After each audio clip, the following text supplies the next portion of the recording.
நிறுவப்பட்டு நாங்கள் எல்லாம் கொண்டாடி கொண்டு வருகிறோம்.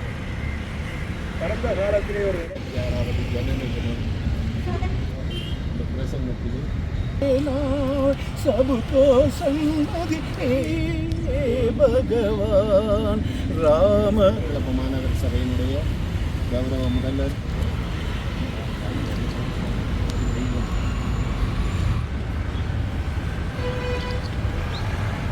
அவர்களுக்கு வாத மலர் சமர்ப்பணம் செய்யப்படுகின்றது.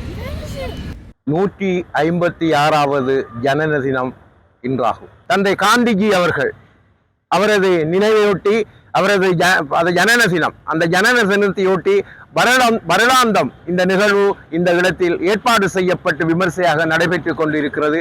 அதற்குரிய இந்த ஏற்பாட்டாளர்களுக்கு எனது மனமார்ந்த நன்றியையும் வாழ்த்துக்களையும் நான் இந்த நேரத்தில் தெரிவித்துக் கொள்கின்றேன். உண்மையிலே நிச்சயமாக செய்ய வேண்டியது ஒரு விடயம். காந்திஜி என்கின்ற அவரை அந்த மகானை நினைவு கூர்ந்து அவருக்குரிய பாதை எமது மாநகர சபையிலே ஏற்படுத்தப்பட வேண்டும். மாநகர சபையின் கட்டளை சட்டத்துக்கு இணங்க எமது மாநகர சபையின் கவுன்சில் கூட்டத்திலே நான் இதை ஒரு முன்மொழிவாக முன்மொழிந்து எமது பிரதிநிதிகள் எமது கௌரவ உறுப்பினர்களுக்கு இந்த விளக்கத்தை அவர்களுக்கு வழங்கி அவர்களின் அனுமதியோடு இந்த பெயரை நாங்கள் இதுக்கு சூட்டி அவருக்குரிய மேன்மையை மேலும் மேற்படுத்துவோம் என்பதை இந்த நேரத்தில் தெரிவித்துக் கொள்கின்றேன்.